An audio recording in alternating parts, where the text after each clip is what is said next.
Hello Prestige 嘅朋友，你哋好，我係阿蛇。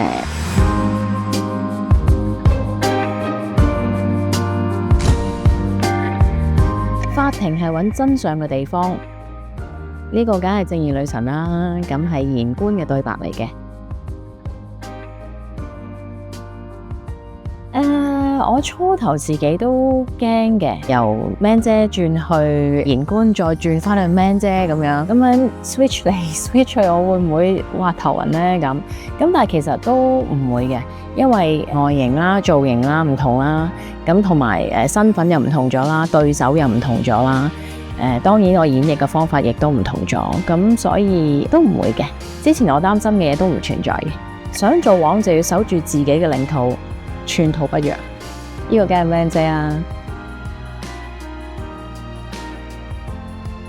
我記得當時拍嘅時候呢，就喺梁景仁嘅 funeral 嗰度嘅。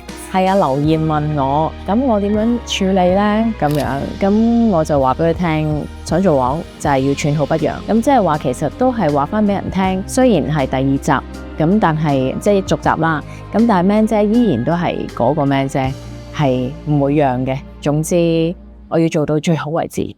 做好事說好話傳好心，呢個就係劉三好啦，咁即係宮心計入邊嘅。哇，好耐啊！我好記得呢個角色，我亦都好中意呢個角色，因為呢個角色傳遞好多正能量啦、正面嘅 message 俾大家咯。都記得嘅，好多人咧同我講呢句說話咯，即係佢話啊，呢一句台詞好好啊，幫到好多人啊，又或者教到我哋好多嘢啊，佢自己都改變咗一啲諗法啊，都希望可以做多啲好事啊，講多啲好嘅嘢，氹人開心啊，同埋都存一顆友善啊、善良嘅心咯。